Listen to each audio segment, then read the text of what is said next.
Hey guys, this is Jake Rowell from CrossFit in Richmond, Virginia. On this week's episode of the MovementRVA weekly video series, we're going to be talking about basic positions and anatomical references.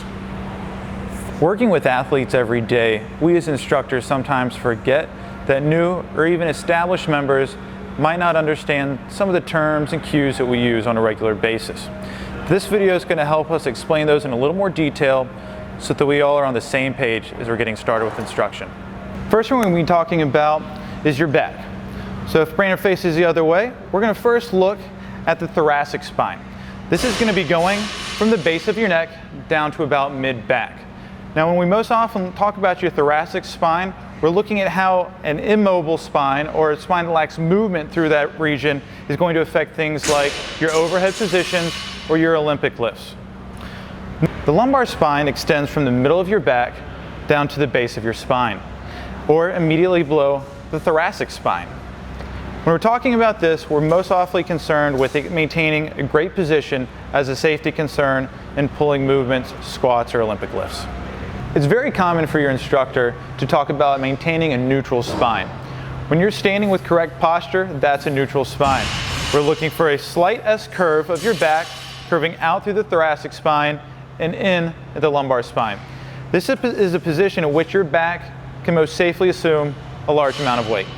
When we talk about arching your back, we're looking at getting set up in a position, most commonly for things like deadlifts, pulls, or Olympic lifts, where you have a neutral spine position or even slightly increasing the overall curvature of your back. This is going to set you up in a great place to be able to handle a great deal of weight. On the other hand, if you invert that curve, we're now in what we call a rounded back position, which could very well get you hurt.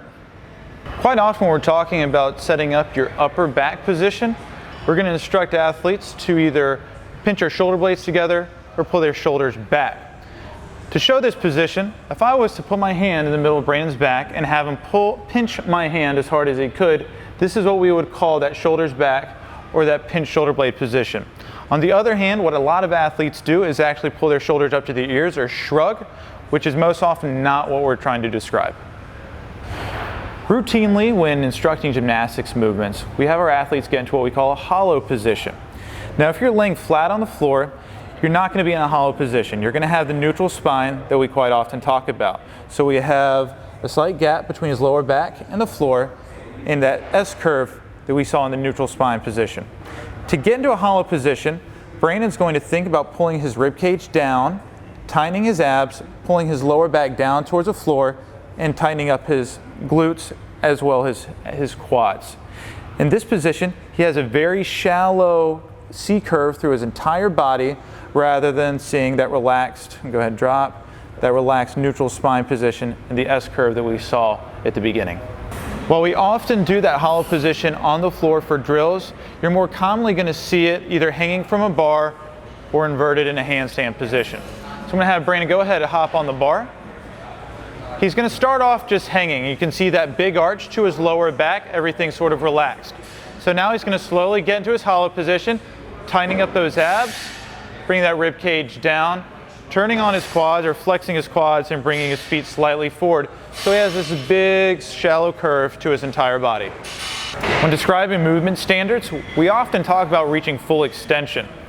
For full elbow extension, we're looking at just straightening out the arm entirely as we would in the top of an overhead press. And when we look at full hip extension, we're looking at bringing the hips in line to a neutral position for your entire body, as we may see at the top of a deadlift. And finally, for full knee extension, we're looking at simply straightening up the legs entirely at the top of the movement to again reach full knee extension. Thanks for watching this week's video on the MovementRVA weekly series.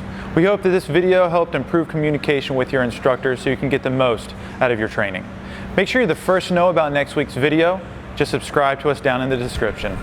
Peace.